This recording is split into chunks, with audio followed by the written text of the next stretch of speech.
안녕하세요. 사랑하는 남자친구와 결혼을 앞두고 있던 20대 여성입니다. 나이를 떠나 자기 체면과 자존심이 중요하지 않은 사람이 세상에 어디 있을까요? 하지만 제가 사랑하는 사람을 포함한 그의 가족들은 뭐가 진짜 체면이고 자존심인지 분간을 못하는 것 같아요. 저와 남자친구는 다른 대학교를 다녔지만 지역 내 동아리 활동을 하며 알게 된 사이였어요. 두 사람 다 사회인이 되고 나서 우연찮은 기회로 재회를 하게 되었고, 그때부터 이 인연이 다 연인이 되었습니다. 그리고 현재까지 쭉 만남을 이어오다가 결국 저와 남자친구 사이에 결혼 이야기까지 오고 가게 되었습니다.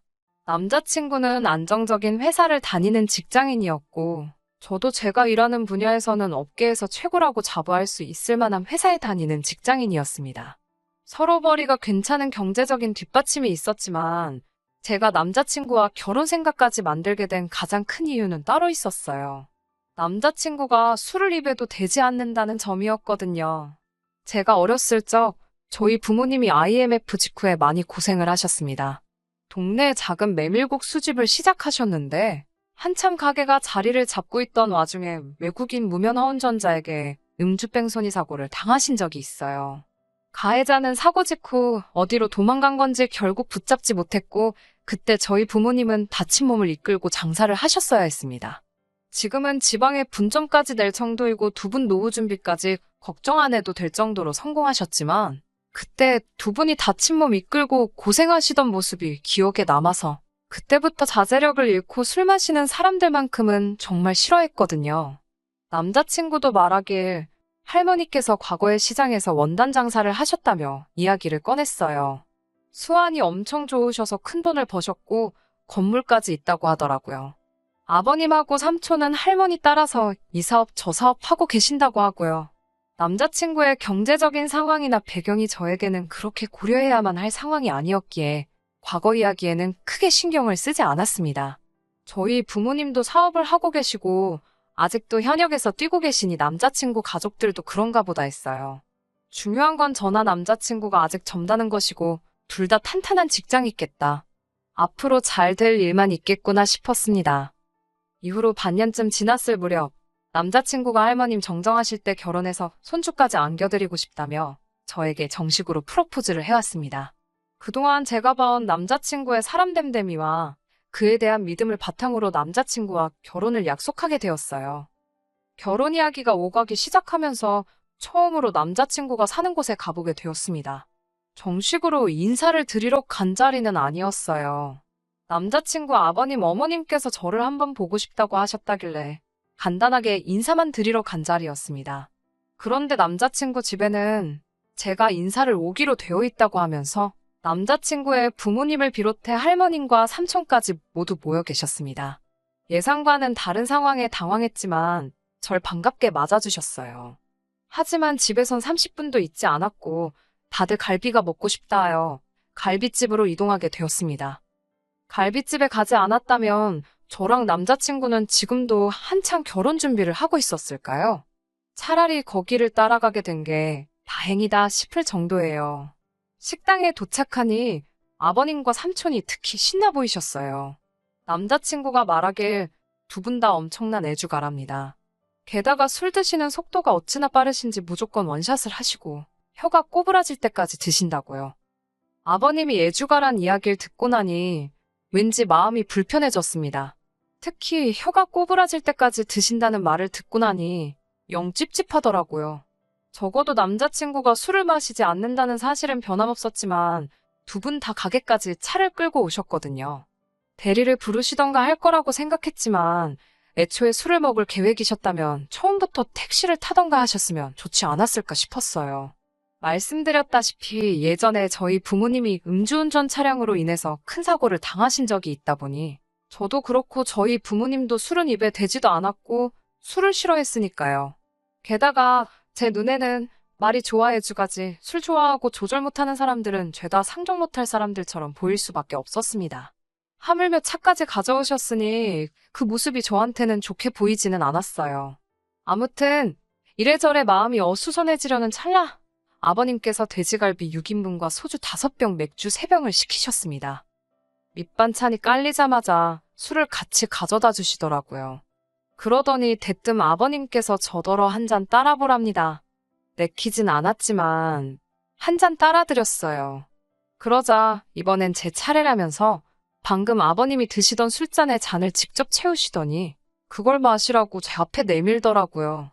술을 저한테 권하시는 것보다도 지금 저걸 나보고 마시라는 건가 싶었습니다. 제가 술을 입에도 안 대고 싫어하는 걸 떠나서 제 잔에다 따라주는 것도 아니고 드시던 잔에다가 술을 채워 건네다니요.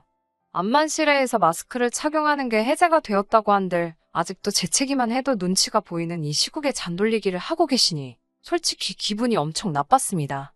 저는 최대한 정중하게 술을 전혀 못한다고 설명을 드리면서 거절했어요. 하지만 아버님께서는 끈덕지게 저보고 어른이 주는 술은 먹어도 되는 거라면서 강요를 하셨습니다. 100번 양보해서 술 한 잔 마실 수는 있다고 쳐도 도무지 그 잔으로는 술을 마실 엄두가 나질 않았어요. 그래서 끝끝내 정말 죄송하다고 술이 몸에 안 받아서 마시질 못한다고 설명을 드리며 거절을 하게 되었습니다. 결국 아버님께서는 들고 계시던 소주잔을 테이블에 거의 던지듯 내려놓으시곤 인사드리러 왔다는 며느리감이 시애비 될 사람이 주는 술 한 잔을 안 마시냐며 짜증이 난다셨습니다. 당황한 제 손에 옆에 있던 삼촌께서 강제로 소주잔을 쥐어주시면서 그냥 한 잔 받으랍니다. 회사원이라고 들었는데 회사에서 기본적인 주도도 안 가르쳐주냐고 하시면서요. 주도가 뭔지도 알고 있고 적어도 저는 그렇게 배우진 않았거든요. 그리고 회사에서는 술을 싫어하는 저에게 억지로 술을 마시라 강요하지도 않고요. 아랫사람의 주도가 있다면 당연히 윗사람도 아랫사람을 배려하는 주도가 있는 법 아니겠어요? 하지만 남자친구도 저를 보며 어쩔 수 없다는 눈빛으로 한 잔만 받아달라는 듯한 눈초리로 저를 바라보고 있었고요. 그나마 다행인 건 삼촌께서 쥐어주신 소주잔이 아버님이 마시다가 던져버린 그 잔이 아니라 테이블이 세팅될 때 뒤집어 놓은 쓰지 않은 잔이어서 아버님이 따라주는 술을 한 잔 받았습니다. 결국 할 수 없이 받은 그 소주 한 잔을 천천히 나눠 마시고 있었습니다. 그런데 또다시 아버님께서 제 잔을 보시더니 잔이 너무 안 빈다고 뭐라고 하시더라고요. 대학교를 다닐 때도 직장 생활을 하면서도 저에게 그 누구도 술을 마시라고 강요하는 사람은 없었는데 남자친구 아버님께서 그런 스트레스를 주실 거라곤 상상도 못했네요. 그 와중에 어머님께서는 저에게 집게와 가위를 주시면서 술 안 마실 거면 차라리 이쪽으로 와서 고기라도 구우라고 하셨습니다. 이제 며느리도 생겼으니 자기도 식문으로 탈출하게 생겼다고 깔깔대시면서 제가 고기 굽는 것부터 한번 보겠다고 하시면서 말입니다. 며느리 덕분에 모처럼 밥 한 끼 편하게 먹겠다고 하시면서 말입니다. 차라리 아무 말씀도 안 하셨으면 아버님한테 당하고 있는 제가 보기 안쓰러워서 도와주셨다 좋게 생각했을 텐데 쓸데없는 사족을 붙이시니 솔직히 기분이 너무 안 좋았습니다. 제가 남자친구와 결혼을 약속한 건 맞지만 그래서 남자친구의 가족들에게 잘 보이고 싶은 마음도 진심이었지만 왜 이런 대우를 받고 있어야 하는지 도통 이해가 되지 않았어요. 게다가 어머님이 저에게 고기를 구우라고 한 그때 할머님까지 저에게 이런 건 시애미가 시키기 전에 네가 알아서 했어야 된답니다. 뭐 먹으러 오면 여자가 눈치껏 파릿파릿하게 움직여야 된다나요. 제가 잠시 어른들의 눈을 피해 남자친구에게 도와달라고 했어요. 그러자 남자친구가 한다는 소리가 자기가 지금 나를 도와주면 할머니 앞에서 손자체면이 말이 아니랍니다. 그러니까 그냥 저더러 하래요. 싹싹한 손자며느리라고 칭찬을 들을 수 있는 절호의 기회라나요. 저는 그런 칭찬은 필요 없다고 남자친구 쪽으로 집게와 가위를 밀어놓았습니다. 그리고는 할머님과 어머님의 매서운 눈초리를 못 본 채 외면하고 있었지요. 결국 고기는 남자친구가 구웠고요. 아버님께선 그 사이에 술 기운이 좀 오르신 듯 했어요. 가만히 저를 쳐다보시더니 잠깐 여기 옆으로 좀 와서 앉아보랍니다. 시아버지한테 고기쌈이나 하나 싸서 입안에 넣어주라고요. 그냥 간단하게 인사드리러 온 자리였는데 남자친구 가족들은 제가 무슨 며느리 자리 면접 보러 온 거라 착각하시는 것 같았습니다. 그렇다고 자리가 자리인데 제가 무조건 싫다고만 할 수도 없는 노릇이었고 소주 한 잔 마시라고 하실 때부터 아버님 성질머리 고약한 건 이미 파악을 한 상태였잖아요. 거기서 뻐기고 있어봐야 목소리만 커지겠다 싶어서 쌈 하나 싸드렸죠. 그나마 다행인 건 원래 바라신 대로 입에는 넣어드리지 않고 그냥 드렸더니 그쯤 하면 됐다 싶은 모양새로 별말을 안 하시더군요. 그리고 나서 아버님께서도 며느리도 한입 해야지 않겠냐고 쌈을 싸서 주시길래 제 입으로 가져다 주기 전에 잽싸게 손으로 받아서 입에 넣었습니다. 그런데 그걸 보더니 아버님이 저한테 성질을 부리기 시작했어요. 저희 부모님이 저한테 식사 예절을 안 가르쳤냐고 합니다. 입에 안 넣어준 게 문제인가? 사주는 걸 손으로 받아먹은 게 문제인가? 왜 또 저러고 계시나 그렇게 생각하고 있었는데 어른을 앞에 두고 쌈을 그냥 먹는 게 어딨냐입니다. 뭔 소리를 하시는 건가 싶었는데 어른이 앞에 있으면 고개를 돌려서 먹는 게 당연하지 않냐고 하시는 거예요. 아까는 술 마시면서 주도 타령을 하시더니 쌈 싸먹을 때도 고개를 돌려서 먹어야 되는 쌈도가 따로 있는 거였나요? 생전 처음 들어보는 식사 예절에 저희 부모님까지 거들먹거리시니 기분이 굉장히 나빴습니다. 게다가 이번에도 역시 남자친구는 아버님이 저한테 언성을 높이고 있는 가운데 또 상황을 애써 못 본 척하고 있더라고요. 잘못한 게 없으니 그 앞에 죄송하단 말은 전혀 하고 싶지 않았어요. 그래서 가만히 있었습니다. 제가 굽히지 않고 있으니 아버님은 저한테 계속 큰 소리 치고 계시고 차라리 속으로는 제가 며느리감으로 불합격이 되었으니 결혼 허락을 안 하겠다고 여기서 이만 가보라고 해주셨으면 싶었습니다.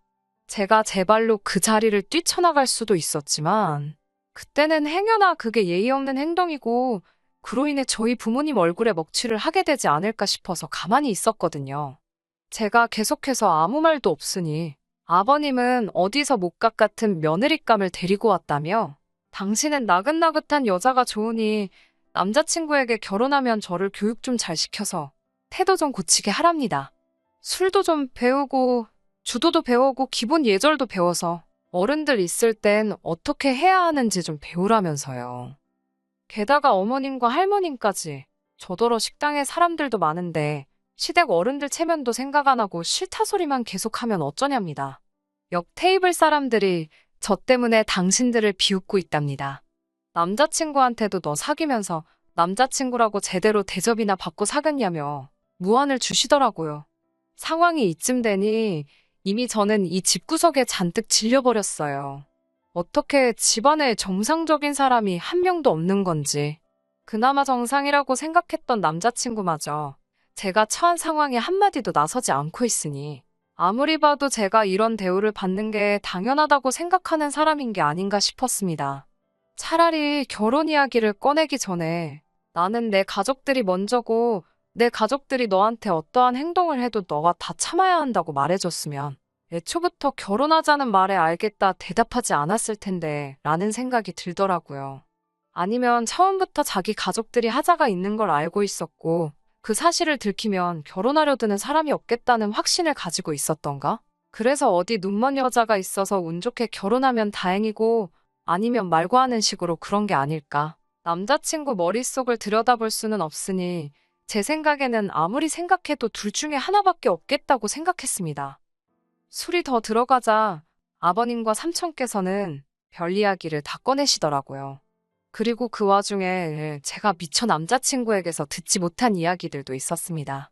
삼촌께서는 젊은 날 반복된 사업 실패로 신용불량자가 되었다는 이야기를 자랑처럼 하더라고요. 아버님도 사업을 하고 계시기는 하는데 마땅한 수입이 없으신 건지 싶었습니다. 그렇게 주고받던 이야기가 결국에는 조카 자랑, 자식 자랑으로 넘어가더라고요. 형님이 자식 하나는 잘 키웠다고요.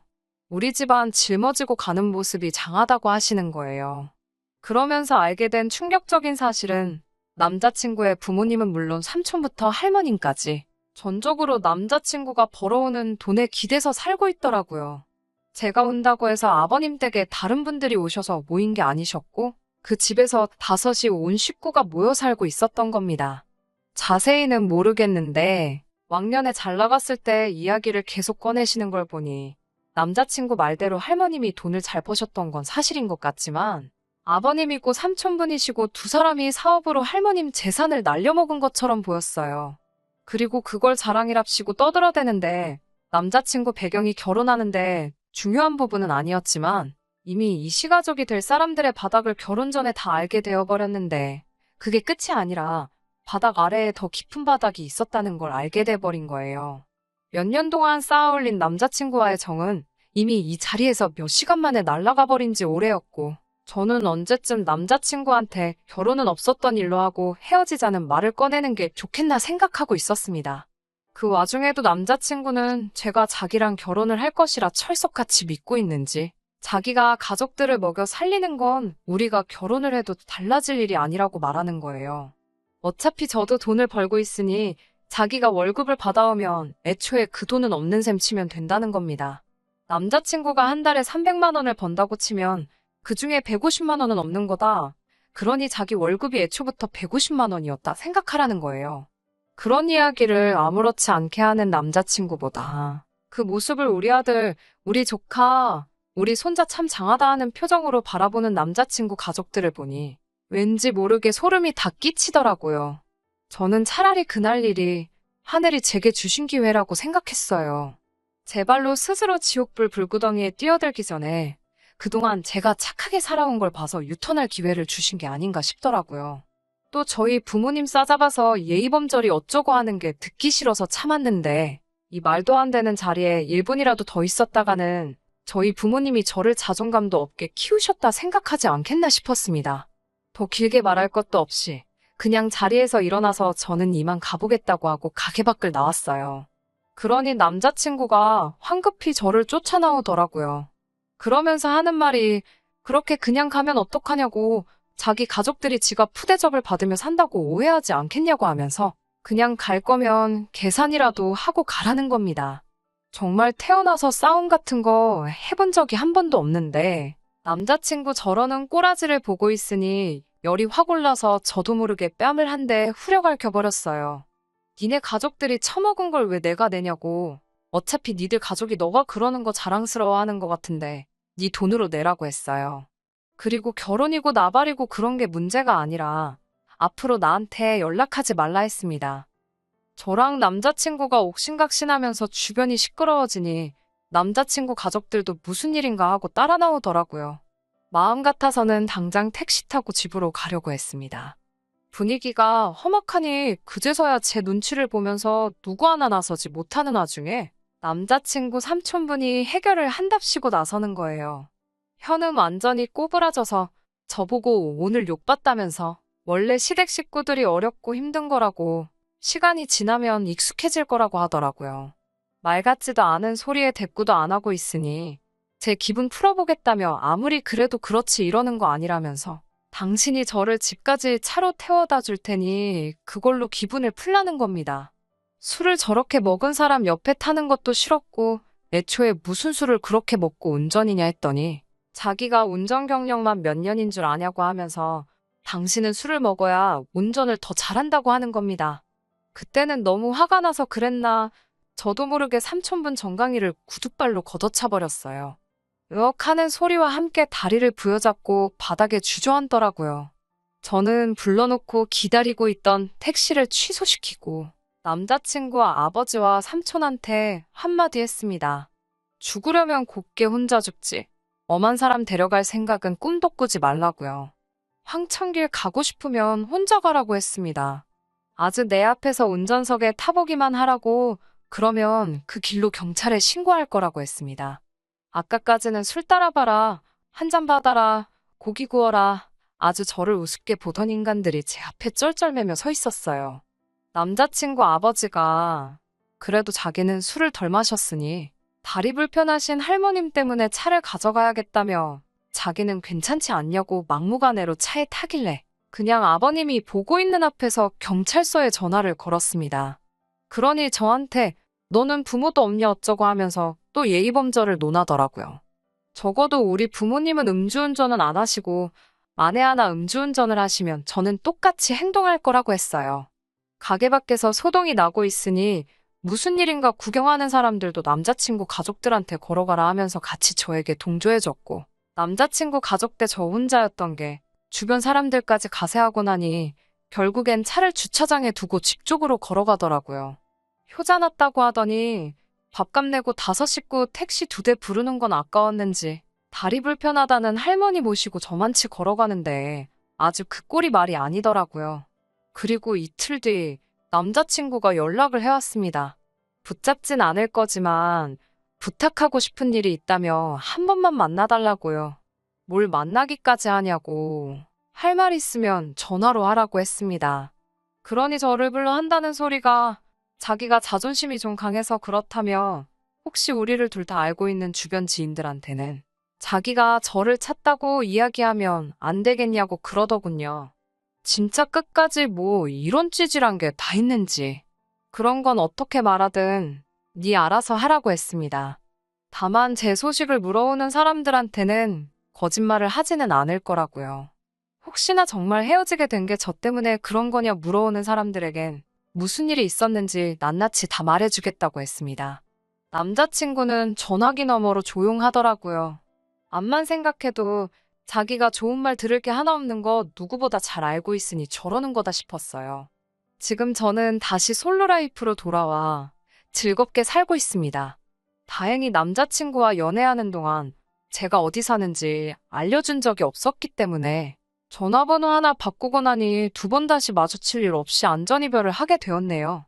똥차가 가고 나면 벤츠 온다는데 지금은 똥차고 벤츠고 차가 문제가 아니라는 생각이 드네요. 누가 그 안에서 술 먹고 운전하고 있을 수도 있는 거잖아요. 인연이라는 게 진짜 있으면 제가 서두르지 않아도 언젠가는 만나게 되겠지요. 그저 지금은 이렇게 스트레스 받을 일 없는 이 시간을 즐기려고 합니다. 끝까지 들어주셔서 감사합니다. 오늘의 사연은 여기까지입니다. 구독과 좋아요, 알람 설정 부탁드리고 더 좋은 사연으로 다시 찾아뵙겠습니다. 감사합니다.